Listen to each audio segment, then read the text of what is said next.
Sindikati, vlada in delodajalci so se sredi dopoldneva lotili reševanja luknje v zdravstveni blagajni. Konec leta bo v njej zmanjkalo 86 milijonov evrov. Seja ekonomsko-socialnega sveta pa ni prinesla nobenega večjega napredka. Končala se je že po dobrih 2 urah brez dogovora o intervencijskem zakonu, s katerim bi se v zdravstvo na leto steklo dodatnih 73 milijonov evrov.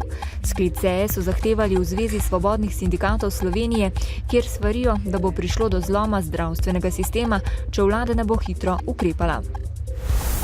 V Sloveniji se je bruto domači proizvod v drugem četrtletju letos v primerjavi z enakim obdobjem lani zmanjšal za 1,7%, kar je nekoliko spodbudnejši podatek, saj je bil padec gospodarske aktivnosti v prvem četrtletju precej višji, 4,8%. Skrbi, da je še vedno negativno predvsem domače povpraševanje.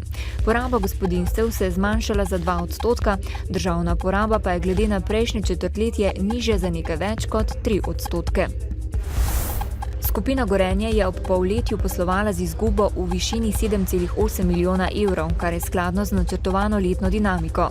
Polletni prihodki družbe so znašali dobrih 590 milijonov evrov, kar je za 2,7% manj kot v enakem obdobju lani.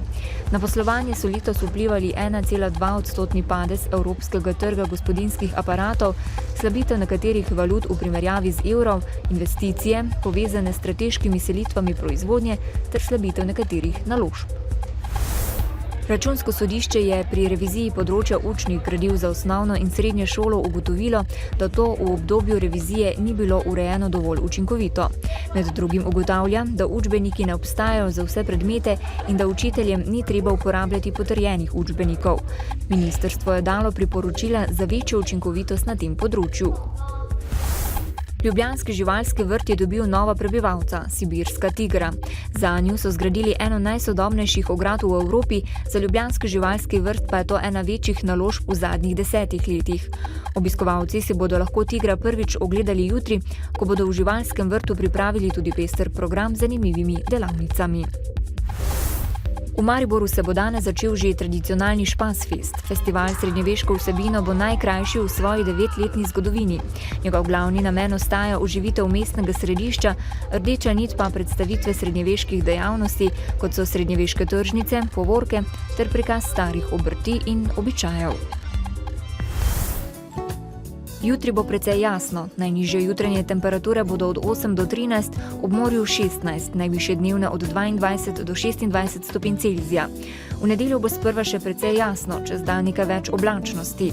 Popoldne bodo v severni Sloveniji posamezne plohe. V noči na ponedeljek bodo krajevne padavine tudi drugod po državi, čez dan pa bodo ponehale. Delno se bo zjasnilo, nekoliko hladneje bo. Danes v dnevniku televizije Maribor. Javna dela odprta tudi za brezposelne po stečaju. Končno novi mamograf za bolnice na Ptujskem. Zaradi samovžiga zagorela domačija. Novice Štajerske, Pomurja in Koroške ob 18.